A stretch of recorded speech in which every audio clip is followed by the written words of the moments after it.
Eh bien bonjour à tous, on se retrouve en ce jeudi 23 mai 2024. Désolé pour l'absence d'hier, j'ai pas pu, j'ai raison professionnelle. Alors, on attaque le... Du coup, j'ai pas pris de trade hier. On attaque la petite rubrique News Context. À 14h30, on aura les chiffres du chômage qui vont tomber aux États-Unis. Pas de problème pour trader sur FTMO et Wiget, même si ça ne nous concerne pas. À 15h45, ce sera les PMI, ce sera OK pour FTMO, mais pas OK pour Wiget, une restriction. Et à 16h, il y aura les ventes de logement qui sont OK pour FTMO et Wiget. On passe aux indices américains, notamment le Dow Jones. Alors, en daily, on voit que du coup la clôture daily sur les 40 150 ont largement fait leur job de résistance. Et on corrige un petit poil, on est au-dessus des moyennes mobiles qui sont vertes. Et on n'a pas de setup de retournement. Donc la clôture daily qui a marché. Oui, d'accord, qu'est-ce que j'ai mis. Voilà, petite correction, mais on est encore dans un flux haussier. En H4, on est sous les moyennes mobiles qui sont vertes, qui commencent à montrer un certain mouvement de retournement, même si c'est pas encore fait. On a une inversion de la théorie de dose, c'est-à-dire qu'on a un point haut plus bas que le précédent et on a un point bas plus bas que le précédent.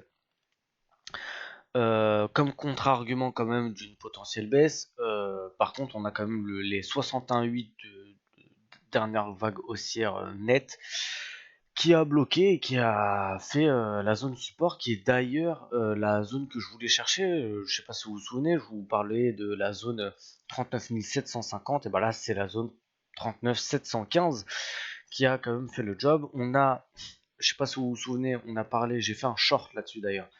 On parlait de la div H4 sur le Dow Jones qui a marché parce que l'objectif était les 50% qui donnaient les 39 800. On a 39 700.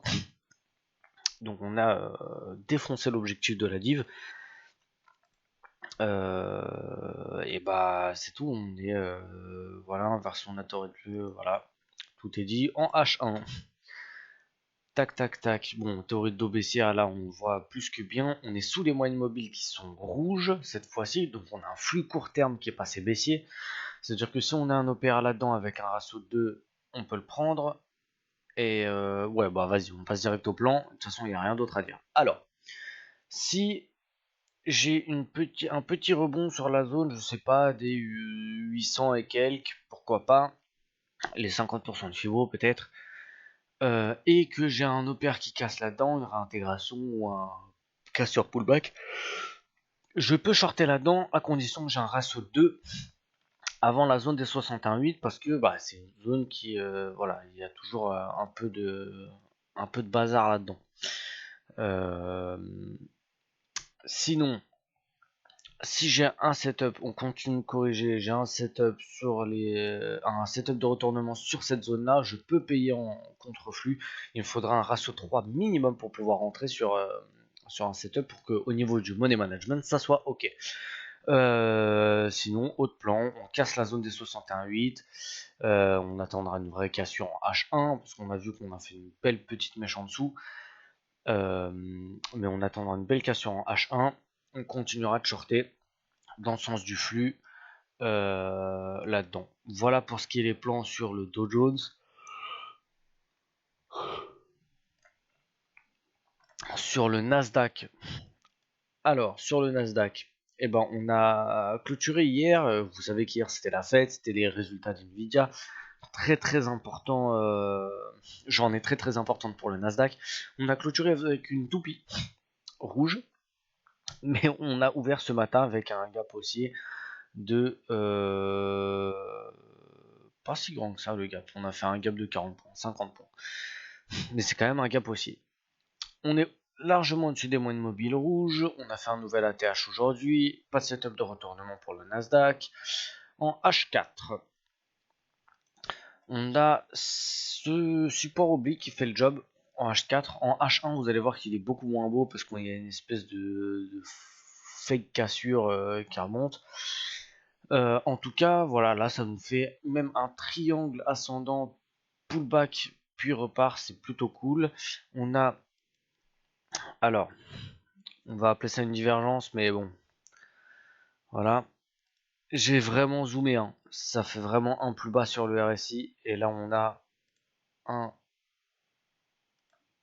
plus haut ici. Il y a un double bruit. Bon, c'est pas la divergence la plus belle qu'on ait vue, mais elle a le mérite d'être là. Est-ce qu'on va la travailler? Bien sûr que non, parce que c'est du H4. Mais bon, elle a le mérite d'être là. Après, est-ce qu'on y croit? Moyen. On essaie de pas mettre de biais dans ce qu'on voit, mais bon, là quand même, elle est quand même vachement moche. Donc on va voir. Au-dessus, ouais, bah c'est tout ce qu'on a dit en H4. En H1, on est au-dessus des moyennes mobiles vertes et il n'y a pas de setup de retournement, donc on passe directement au plan. Très très haussier, donc on va attendre. Il y a trois choses. On casse les plus hauts, nouvelle ATH, on a pas vraiment un ratio de 2 sur un truc qu'on connaît, parce qu'on est sur des plus hauts historiques, mais voilà, une belle cassure qui fait le job, 25 points de stop, voilà, bon, on achète ça. Si on a une réintégration par là, je crois qu'on n'aura pas de ratio de 2, il me semble. On va faire ça tout de suite. On a un OPR par exemple qui fait ça. On a... Ah oui, non. Ok, j'avais calculé ça. Ok. Alors, si on est légèrement encore en au-dessus des moyennes mobiles, on aura un ratio de 3 pour aller chercher les plus hauts. Donc, dans l'exemple où l'OPR, du coup, il est comme ça, on aura un ratio de 3 pour aller chercher les plus hauts. En cas de réintégration, on verra. Par contre, je vais pas mélanger les setups. Si jamais on a une cassure, je peux prendre cassure plus haut sur un OPR par exemple. Mais si on n'a pas fait de nouveau plus haut, je ne prendrai que des trucs qui ont un ratio de 2 pour aller chercher les plus hauts. Je m'attendrai pas, je calcule pas un nouvel ATH là-dedans parce qu'on n'a pas encore fait de nouveau plus haut. Alors que si on a fait un nouveau plus haut ici, bon bah un peu plus de chances qu'on en fasse un autre un peu plus tard. Vous voyez l'idée. En cas de rebond, en cas de repli, pardon. Potentiellement la zone oblique, même si j'y crois pas trop, parce que bah il y a cette fausse cassure ici qui m'embête un peu, mais bon, pourquoi pas, si j'ai un beau setup de retournement là-dedans. Ici sur les 61,8, échec de franchissement des 61,8, on a vu sur Dow Jones que le H4 a bien marché, setup de retournement là-dedans, on paye. En cas de repli un peu plus fort, on attendra les 18 750 pour un setup de retournement et pour payer. Voilà pour ce qui était des plans. Bah voilà, c'était tout, hein. Voilà pour ce qui est des plans. Je vous souhaite une très très bonne journée de trading et à ce soir pour un débrief si jamais j'ai pris un trade. Ciao.